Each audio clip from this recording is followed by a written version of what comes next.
Welcome back everyone, hope you guys are doing great. Today I'm rolling in the yard with the Bedford Sea when it wants to roll. It's an old camper van if you can't tell. Yeah, I'm just rolling it into the yard just now. Trying to park it up.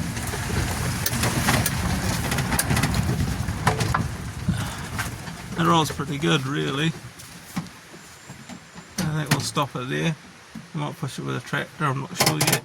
Full handbrake on, I'll show you this old girl. There she is, the old camper van, shagging wagon, whatever you want to call them.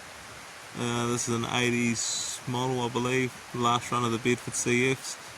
Cabin chassis, and someone's obviously built a camper aluminium body, so there's a bit of scrap there.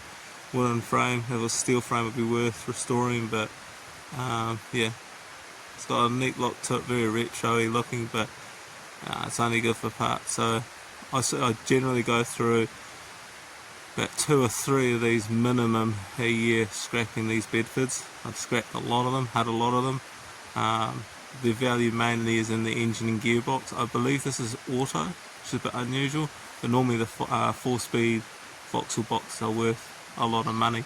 So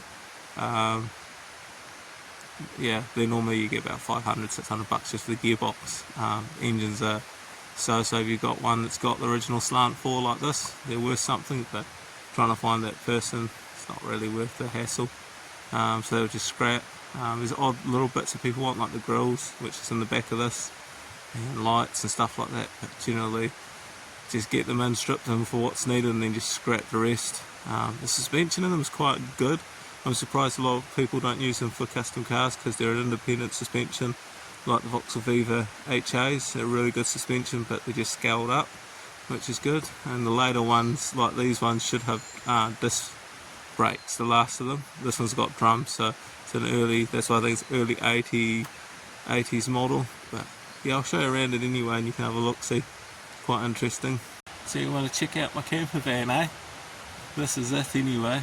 I managed to get this door open, which was had to go crawl through and get the door open.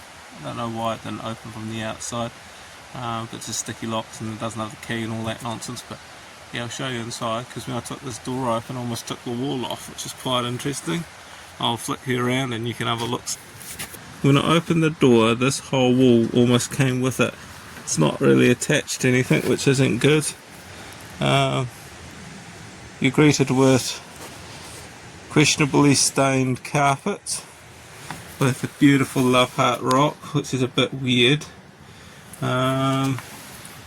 It's a creepy painting of, it looks like a witchy lady with a cat face.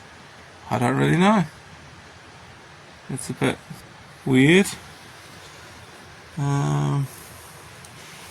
There's the Bedford grill. There is a blanket with, looks like rat poo or mice poo on it, so that's going to be comfortable for someone. There is a bucket with, I'm hoping isn't a composting toilet. A nice set of drawers there. It's a door handle and the grill for the Bedford. Oh, it's got books and a bed, aliens and monsters sort of thing. Definitely mice have been in this. It's got a lot of mice poo on the top of that by the looks of it. Some more strange looking stones. It's actually quite, back in the day this would have been quite something, but I think someone might have been living in it. In the cupboard there is more books, unless it was like a kid's playhouse or something. What's this? Oh, it's got a wardrobe with a really cool sign. I wonder if that happened a lot for them to write that out on. It's got 20, what is it, 24? No. It's got a battery system in it, still hooked up. So that's pretty cool. I love that sign. Out of gas. Because it's just the way I would have wrote it, you know, but obviously it's the Warren Electrical Fitness was last done in 82, which is cool. Newman's Caravans Limited, so it must have been a company up there that sold it back in the day. 82, so this would have been done brand new then. So I'm thinking this is in the early 80s. And more gibbons, that looks like a sticker there. What's a sticker? Stickers are interesting. It's just one of those ones you use for reflecting tape.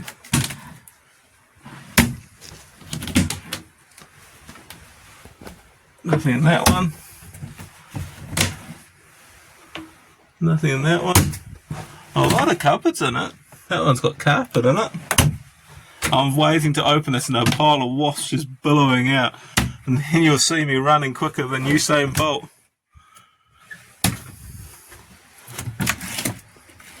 Yeah, that were cockroaches. I don't really like either of those. You can see the wooden frame's been compromised, and I've had a few of these camper vans. I've done one before and it was steel frame and it was no end to bother trying to get it to comply.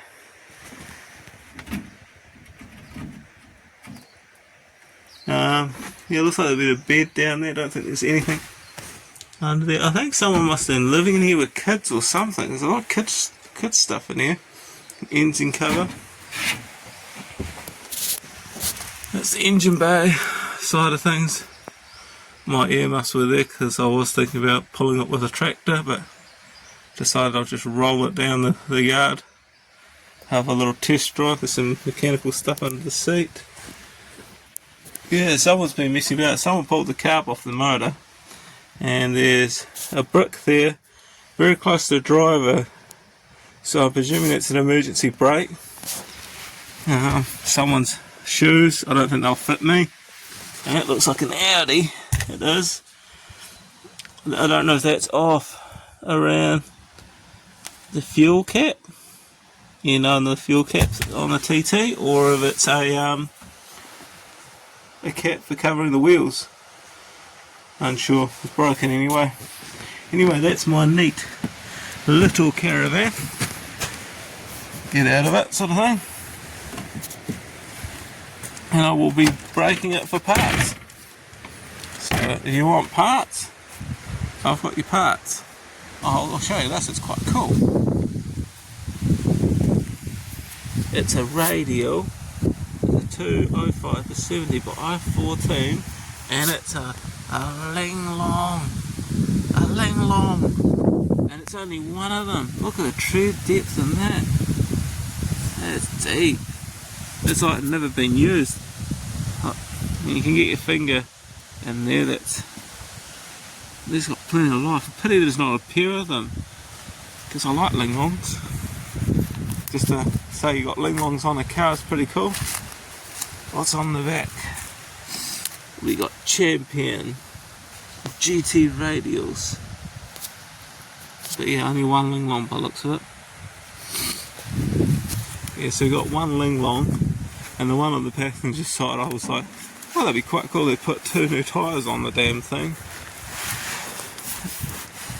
And if you see this tyre, all the dry rot just up in here. It's hard to really tell, but there's a lot of dry rotting in there. The camera zooms in and cracking in the sidewall. But it looks like they obviously had GT radials on all 4, and they just put linglongs. One linglong as a spare. Oh, I found another one. It's the matching linglong. 205 to 70 by 14, and it's actually got a lot of. This linglong's got some use, and it's been sitting for a while because the sidewall It's starting to, I'll show you that. The sidewall's starting to crack, you can see that. I've never understood date codes on tyres. And yeah, so that's another ling long. Just one of these things anyway. So the weekend isn't going the way I wanted it to go, but it is a beautiful weekend, and I am achieving things that are good in some ways. But I managed to get this Honda, which I'm in now, picked up. Oh, I'm out of breath, sorry. Just walked up this slight incline driveway, and I'm packing a few extra pounds, but I just get out of breath at the moment. I'm not feeling that good, so I'm hoping I do pick up tonight before I head off to Christchurch, because I don't know. Yeah, gotta get a bit. Yeah, on long trips. Yeah, just leave it there. Yeah. Anyway, things are not going the way I wanted them to go this weekend, but it's all good. I've managed to pick up this Honda that I'm in just now. It's a Honda Odyssey, probably about between 2000 and 2003, before they went to the K-Series motors. Early 2000s anyway. And yeah, it's a VTEC. It does have a VTEC, but it's not what I thought it was. I only looked at it at a distance, and I said, yeah, whatever, it's $300 van. Yeah, I'll have it, you know what I mean? I can go and scrap it to the local wreckers here for $400 or $500, so I'm not going to lose out on it. But I went down just for a laugh, and the guy said it hadn't been run for 4 years. Whether it's been through the recent floods up here, I don't know. I can't see any signs of it. But yeah, it's parked for 4 years, deregistered, so it's only good for parts. It's got some skirts and alloys on it, but it took a while to have a very dirty fuel in it, and it wasn't running right at all, and it was missing. You could tell it was either a stuck injector or something to do with a plug or something on those lines. It wasn't running on 4, it was running on 3, but when you gave it a bit of gas, it sort of stuttered. But we got it back to the yard. I put some fuel in it, just some, not $5 or $10 worth of clean fuel, cycled it through the system again, and it's now running fine.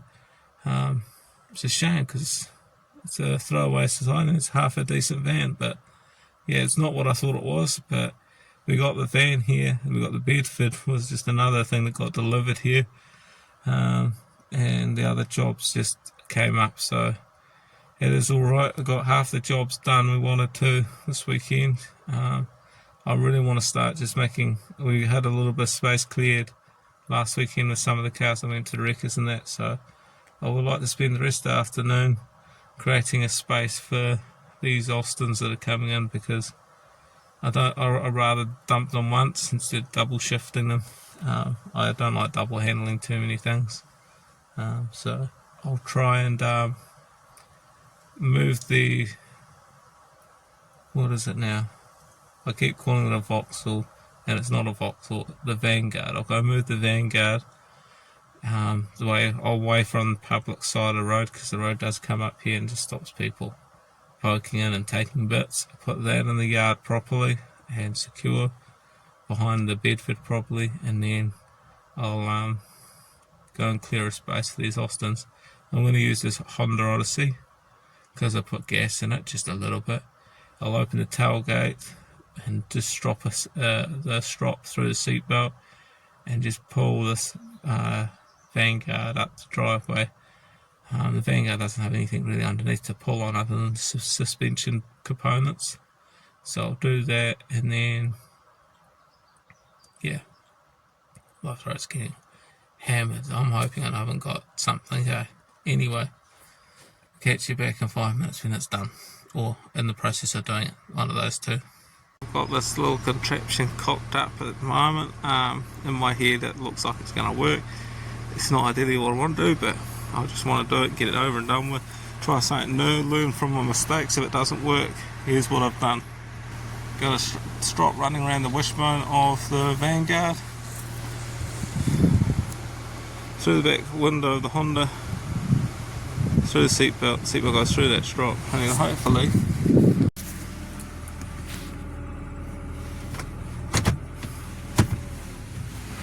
so ideally I take it, I'll need to jerk it so it could actually work.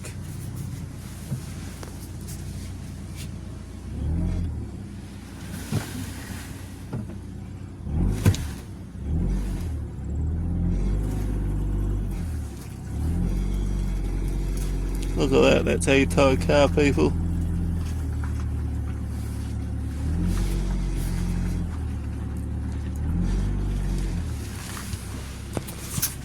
I don't think that was actually going to work too well, but it's working alright, so it's only just as a main lead rope for this thing. I won't steer that Vanguard, I want it to go down the driveway straight, so I won't do that now. Yeah, all's going well. It's nearly the end of the day, so I'm getting a bit tired and a bit fatigued. I don't know if I've got something like a flu coming on or my throat's killing me a little bit. Behind me is this Honda Odyssey that I picked up. Looks pretty snazzy. I just got to look underneath to see if this one has the catalytic converter, because otherwise the record will just bite straight as. But if he's going to offer like less than $500, it'll be well just listing on Marketplace, parting out, sell as much as I can in a month, then sell it to him minus those bits. But yeah, that is what it is. I do appreciate you guys watching these videos I'm putting out, should I say. Get a bit tired, sorry. And I'll catch you in the next one. See you around, guys. Thank you.